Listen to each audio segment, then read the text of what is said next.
La technique, c'est la meilleure branche du monde. Elle a radicalement changé la vie de l'humanité. Parce que sans elle, notre vie n'aurait pas de sens. Notre vie serait incomplète. Mais grâce à la technique, nous avons vu beaucoup de choses s'améliorer dans notre vie. Par exemple, sans la maçonnerie, nous ne vivrons pas dans des maisons. Sans la plomberie, nous irons encore derrière la maison à minuit pour faire nos besoins, comme nous le faisions au village et avant. Sans, sans la mécanique, nous ne serions pas en train de rouler dans des voitures aujourd'hui. Sans l'électricité, nous n'aurons pas de lumière chez nous. Vous voyez que la technique a radicalement changé notre vie. Et maintenant, une autre chose à savoir, c'est que la technique ne devrait pas s'effectuer lui-même dans la maison. La maçonnerie, tu ne dois pas dire maison construite, toi et la maison se construit seule. Il faut une personne qui doit construire cette maison-là. Il faut une personne qui doit installer des tuyaux chez vous pour que vous ayez de la plomberie, des appareils sanitaires et bien d'autres. Cette personne s'appelle le plombier, le carreleur, le maçon. Bref, cette personne s'appelle le technicien. Au fil des années, les techniciens ont bien travaillé et ont effectué de grands travaux dans des maisons. Mais avec le temps, certains ont développé des habitudes qu'il faut combattre, des habitudes qui ont ruiné leur carrière et des habitudes qui vont ruiner ta carrière si toi tu adoptes ces attitudes-là dans ta vie, dans ta carrière professionnelle. Voilà pourquoi dans cette vidéo, je vais te montrer 3 attitudes qui vont ruiner ta carrière professionnelle si tu les adoptes aussi dans ta vie maintenant. Parce que si tu es un jeune technicien, je pense que tu veux construire quelque chose. Tu veux bâtir une empire avec ta technique. Tu veux bâtir ton avenir avec ta technique. Mais si tu adoptes ces 3 attitudes-là, franchement, ta carrière n'ira nulle part. Ta carrière à un niveau va se bloquer. Je ne sais même pas si tu as encore 5 ans devant toi à pratiquer tes compétences. Parce que si tu as adopté ces 3 habitudes-là. Moi, je m'appelle Franck de Moilzofou. Moi, je suis plombier. D'où la chaîne FDZ Plomberie. Je suis plombier dans le bâtiment et j'ai fait également des tutos. Si toi tu as besoin de plus de tutos comme ceci, des tutos de bricolage, des cours en plomberie, n'hésite pas à liker d'abord cette vidéo. Ensuite, abonne-toi sur cette chaîne et n'hésite pas à activer la petite cloche de notification pour ne rien manquer lorsque nous publierons de nouveaux contenus. Parce que chaque semaine, pour le moment, nous faisons au moins une vidéo. Et dans les semaines prochaines, ce qui est sûr, nous pourrons faire plus de vidéos sur plus de sujets qui vont vous intéresser. N'hésite pas également à partager les contenus de cette chaîne à tes voisins, à tes collègues, à des connaissances à qui ces contenus-là pourraient les aider. Alors passons dans le but du sujet. Voici donc les 3 habitudes qu'il faut battre si tu ne veux pas voir ta carrière échouer. Si tu ne veux pas ruiner ta carrière, évite ces 3 habitudes. La première habitude que je voulais aborder avec vous, c'est la malhonnêteté. L'honnêteté est très rare aujourd'hui. Les techniciens honnêtes sont rares aujourd'hui. Je vous assure. Je m'explique. Un technicien malhonnête est celui-là qui a tendance à prendre l'argent d'un client et à s'en aller sans toutefois revenir faire le travail. Qu'est-ce que cela veut dire? Je viens chez toi, tu me dis que tu veux installer 4 WC dans tes douches, les lavements. En tout cas, je prends l'argent pour acheter tes matériaux, les matériaux avec lesquels je vais travailler chez toi. Je prends donc cet argent, je m'en vais. Cet argent-là peut remonter dans les 10 000 euros, voire les 2 millions de francs CFA, les 500 000 francs, les 200 000 francs, peu importe la somme. Je viens chez toi, je prends ton argent, je m'en vais, sans toutefois revenir faire le travail. Ça veut dire, j'ai pris ton argent, j'ai disparu complètement dans la nature avec cet argent-là. C'est ça la malhonnêteté. Une autre chose aussi qui caractérise un technicien malhonnête, c'est le fait de prendre l'argent d'un client, lui promettre de faire le meilleur travail du monde et de s'en aller acheter des mauvais matériaux pour faire ce travail-là. Franchement, ce n'est pas sérieux, chers amis. Il a fallu que j'ai été pour pouvoir parler de ces sujets-là avec vous. Ce sont des sujets très très sensibles et qu'il faut combattre. Si toi, tu veux déconstruire quelque chose de ta carrière, si toi, tu veux bâtir ton avenir avec ta carrière, il faut éviter complètement la malhonnêteté. Je t'invite déjà à rester jusqu'à la fin de cette vidéo parce que la troisième habitude, la troisième attitude qu'il faut combattre est très très importante et elle nous concerne tous et je n'hésiterai pas à vous donner une astuce pour pouvoir combattre cela rapidement afin de booster ta carrière. Donc, si tu veux faire quelque chose de ta vie, je t'invite d'abord à éviter la malhonnêteté. Il faut absolument être honnête. Je vais prendre un exemple clair.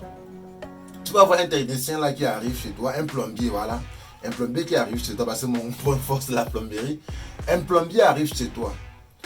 Le gars prend ton argent, n'est-ce pas? Il prend ton argent. Il te dit que bon, que je vais t'acheter le meilleur mécanisme de chasse du monde. Tu as le problème des mécanismes. Je vais t'acheter le meilleur mécanisme du monde.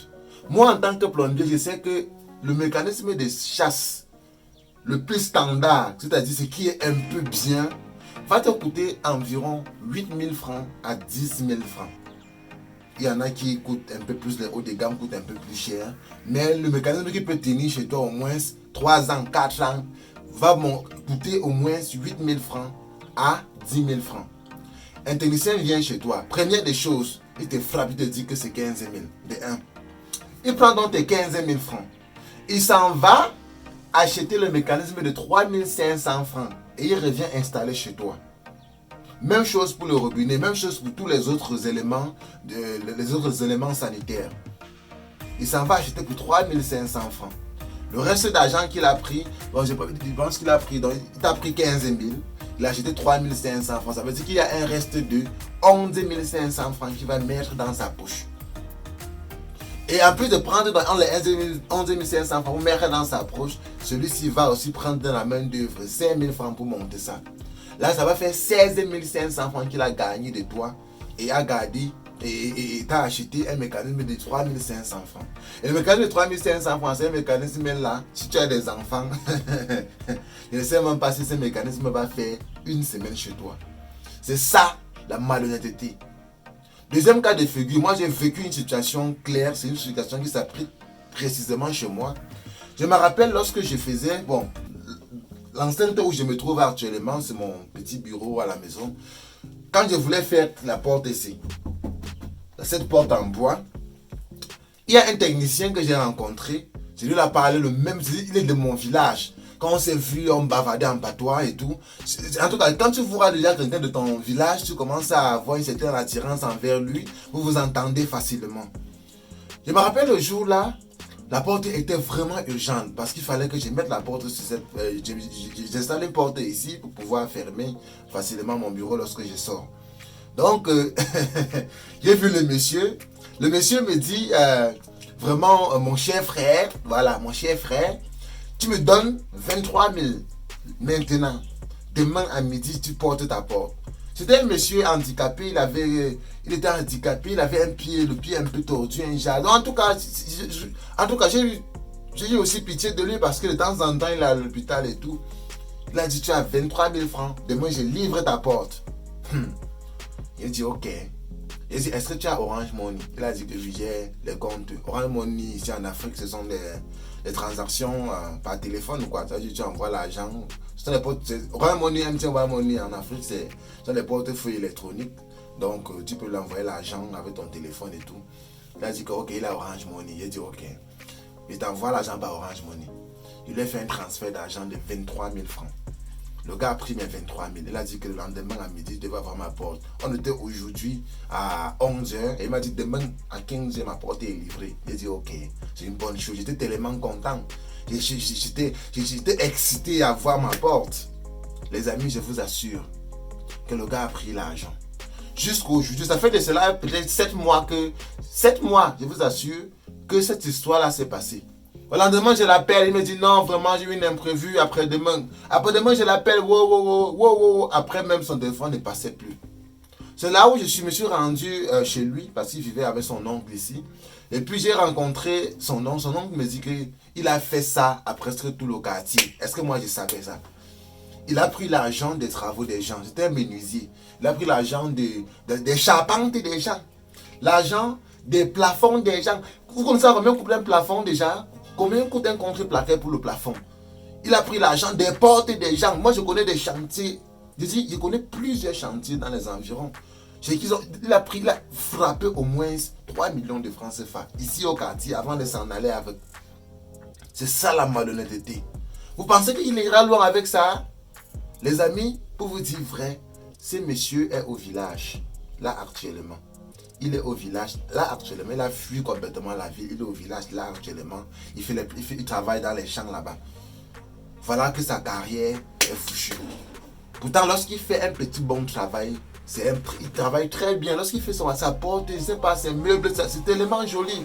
Mais voilà qu'il a gâché sa carrière à cause de la malhonnêteté. À cause de la malhonnêteté. Si toi, tu ne veux pas en arriver là, il faut vraiment éviter la malhonnêteté si tu veux aller loin. La deuxième attitude qui va ruiner ta carrière professionnelle, c'est le manque de ponctualité. Arriver à l'heure sur des chantiers, livrer un chantier à temps, c'est quelque chose de très très rare aujourd'hui. Vous allez voir, comme je disais, je prends toujours l'exemple du plombier. Il arrive chez toi, il prend ton argent. Il dit, bon, voilà monsieur, il est arrivé à un problème grave, un problème assez urgent, il faut régler ça rapidement. Il arrive chez toi, il te dit, bon monsieur, il prend d'abord l'argent du matériel et puis il dit, bon je vais l'acheter le matériel et puis je vais revenir travailler. Le gars, il prend ton argent, il s'en va, il te dit que je vais revenir travailler dans 2 heures. Tu attends 2 heures, il ne vient pas, 4 heures, il ne vient pas, 6 heures, il ne vient pas, 18 heures, il n'est pas toujours là. Tu l'appelles, il te dit que non monsieur, j'ai eu un imprévu. Demain matin, il ne vient pas. C'est pour ça qu'il revient dans 3 jours. C'est ça le manque de ponctualité. Si tu veux aller loin avec ta carrière professionnelle, il faut faire tout. De grâce, faites tout pour respecter les rendez-vous, pour respecter les heures que vous donnez à vos clients. Parce que c'est très très important. Il y a aussi une autre chose qui me rend aussi malade. C'est de voir un technicien qui prend ton travail et il ne finit jamais. Il va prendre ton argent, acheter peut-être le bon matériel, mais il ne va jamais finir ton travail. Ça veut dire, chaque jour, il est sur ça. Ou alors, il prend ton travail, il vient sur ton chantier, il fait 2 heures de temps. Ensuite, il s'en va sur un autre chantier pour passer la journée. C'est pour ça que ton travail qui devait faire peut-être 2 mois, va se retrouver en train de faire 6 mois, voire même 1 an et poussière. Alors que tu as hâte peut-être d'entrer, si c'est un maçon, tu as hâte d'entrer chez toi, mais ta maison ne finit jamais. Parce que tu es tombé sur quelqu'un qui est d'abord malhonnête et qui manque de ponctualité. Si toi tu es un technicien qui manque de ponctualité, il faut commencer à travailler ça. Et je vous ai dit tout à l'heure, n'hésitez pas, si toi tu es encore nouveau sur cette chaîne, déjà abonne-toi parce que les vidéos comme celle-ci ne vont pas manquer. Et bientôt, je vais commencer à faire des vidéos qui vont vous permettre de travailler ces qualités-là. De travailler la ponctualité, de travailler l'honnêteté. Je connais des astuces comme ça. Des astuces que vous allez gagner peut-être 4 fois plus, mais en étant honnête. Je vais vous montrer ça bientôt parce que bientôt il va falloir qu'on puisse parler des choses, parler des vraies choses quoi. Je vais vous dire vraiment ce qu'il faut faire pour pouvoir vraiment réussir sur ces côtés-là sans toutefois perdre. Parce que quelqu'un va dire être honnête, si je suis honnête, tu veux beaucoup perdre. Non, tu peux gagner 5 fois plus si tu es honnête. Bientôt je vais te dire le pourquoi. Donc, il faut éviter le manque de ponctualité si tu veux aller loin. Troisième attitude qui va ruiner ta carrière, c'est le manque de professionnalisme. Le manque de professionnalisme. C'est quoi le manque de professionnalisme? Le manque de professionnalisme, c'est le fait de dire qu'on connaît alors qu'on ne connaît pas. C'est le fait de dire qu'on connaît alors qu'on ne connaît pas. Comment expliquer cela? Moi, je me rappelle, c'est une chose qui arrive à tous les techniciens. Je vous assure. C'est une chose qui arrive à tous les techniciens. Je vous avoue d'abord dire que c'est le plus important des points aujourd'hui là. C'est pour ça que je t'ai encouragé à rester jusqu'à la fin. Parce que tout à l'heure, je vais te révéler ce qu'il faut faire si tu es dans le manque de professionnalisme. Donc, en fait, tu es dans tes débuts. Bon, il y en a même qui ont des centaines, qui ont même des 30 ans d'expérience dans un métier. Mais jusque-là, il y a toujours un manque de professionnalisme. Quand tu regardes son travail du haut, de fond en comble, tu sens toujours un petit manque. Il y en a. Mais là, je parle, je lui dis, c'est un truc qui nous arrive à nous tous dans les débuts. Moi, par exemple, je me rappelle, il y a un papa qui a acheté une colonne de douche. Il s'était lancé sur le terrain, ça faisait à peine 6 mois. Un monsieur achète sa colonne de douche. Il avait acheté la colonne de douche là à 40 000 francs. Une colonne de douche eau chaude, eau froide. C'était une costaud de colonne de douche. C'était vraiment joli. Donc le monsieur achète sa colonne. Il me dit, Franck, est-ce que tu peux installer cette colonne de douche dans ma douche? J'ai dit que oui, je peux, papa, je peux. Mais qu'est-ce que j'ai fait? J'ai pris la colonne du père. Je n'avais jamais installé une colonne de douche comme celle-là en bas. Et lorsqu'il me formait même, je n'avais jamais eu affaire à ce genre de colonne de douche. Je vous assure que j'ai niqué, j'ai cassé la colonne de douche de 40 000 francs.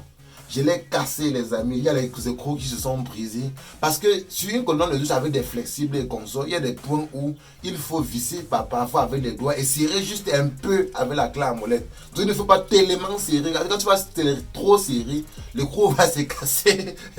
J'ai dit, j'ai cassé des trucs sur la colonne là. Finalement, on a dû réajuster, raccommoder, rafistoler la colonne de douche.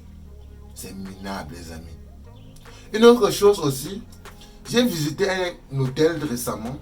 Ça fait 2 semaines que j'ai visité cet hôtel-là. Vous allez voir l'image défiler. Vous allez voir l'image de cet hôtel défiler. Je vous assure que l'hôtel-là, franchement, depuis qu'on l'a construit dans notre quartier, dans mon quartier, il est dans mon quartier ici, il est très beau, cet hôtel. Il est vraiment très beau. Quand tu regardes la structure, le gars, le maçon, le staffeur, il a tellement bien travaillé. Mais les amis, quand j'entre surtout dans un hôtel, dans un bâtiment, je m'intéresse plus à ma compétence à la plomberie. Je suis entré dans la douche. J'ai vu la douche, les amis. C'était la merde. C'était la merde. Cher plombier, en tout cas, peu importe ta spécialité, peu importe ton domaine, cher technicien, il faut éviter le manque de professionnalisme. Le plombier, il a d'abord mal disposé ses appareils dans la douche. Je dis très mal même, très très mal. Quand je regarde, c'est catastrophique. S'il y avait une image, j'allais vous montrer. Je n'avais même pas pu filmer. Parce que c'était un peu... Juste vous montrer l'image de la façade principale. Et il avait d'abord, il a mal disposé. Et de deux, les installations sont moches. Les installations sont moches. Donc c'est très moche à regarder.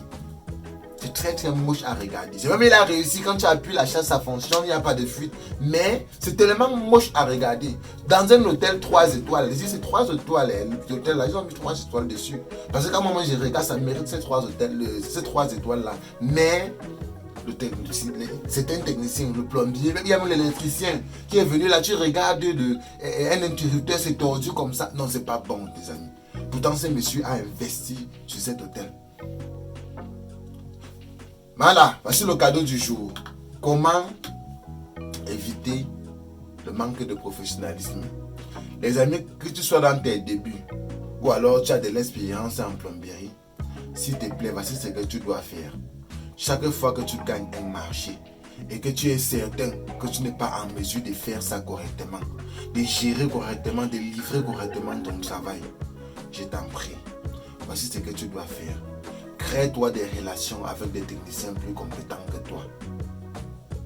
Voilà mon conseil.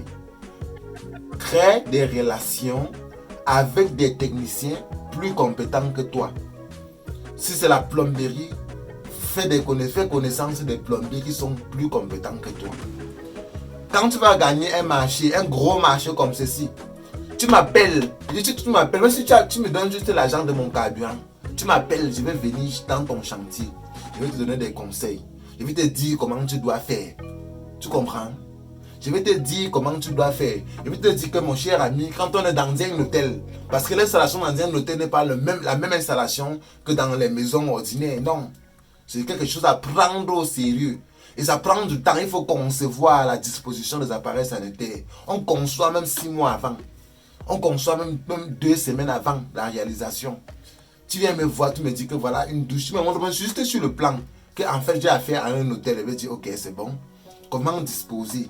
Comment concevoir ma douche? Comment attrayer la douche que je vais installer? je te donnerai des conseils qu'il faut pour que ta douche soit attrayante. Et même lors de l'installation, tu peux m'inviter juste une journée. Juste une journée, je viens, je te montre 2-3 trucs et je m'en vais. Et si tu veux aller loin, voilà pour celui qui est sage. Si tu es sage et que tu veux aller loin dans ta carrière, mon ami, appelle-moi. Tu me donnes juste 5% de ta main d'œuvre. Je dis 5%. Je dis 5% de ta main d'œuvre. Je viendrai passer même une semaine avec toi. C'est comme ça que j'ai fait pour accompagner certains techniciens. J'en ai aidé beaucoup. C'est pas que je suis trop professionnel parce que moi, à un niveau, j'ai toujours besoin de quelqu'un. J'ai toujours besoin de quelqu'un lorsque je travaille. Quand j'en ai besoin, j'appelle, j'ai plein d'amis comme ça. Et si tu fais partie de mes amis, commence d'abord par t'abonner parce que parfois je pique certains abonnés pour travailler avec eux.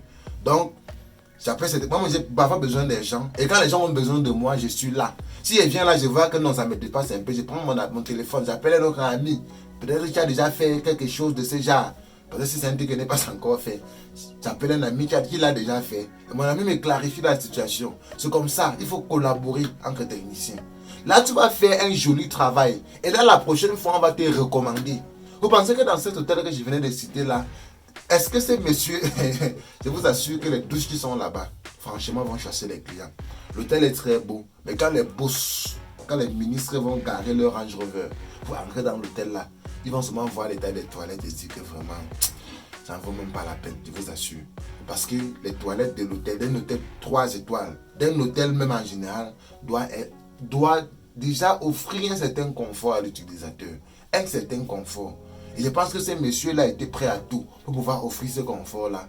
Mais le technicien a berné parce qu'il n'est pas professionnel. C'était là les 3 habitudes qui vont ruiner ta carrière professionnelle. Donc si tu veux aller loin dans ton métier, si tu veux construire ton avenir dans ton métier, il faut éviter ces trois habitudes. La malhonnêteté, le manque de ponctualité et le manque de professionnalisme. Évite ces 3 habitudes si tu veux aller loin dans ta carrière professionnelle. C'était ça en fait le sujet d'aujourd'hui, le sujet que je voulais partager avec vous. Et je pense que de temps en temps, nous aurons des sujets comme celui-ci pour pouvoir booster ta carrière, pour pouvoir booster même ta vie de technicien. Parce que le technicien a aussi une vie. Et je pense que de temps en temps, nous allons parler de ces sujets-là pour pouvoir booster ta carrière, ta vie et plein de consorts. Parce que on a parfois, il y a certains besoins dans la technicien souvent et qu'on aborde rarement quoi. Donc c'était Demuel Zofou et j'espère que la prochaine fois on sera ensemble pour une nouvelle vidéo. À très bientôt. Ciao.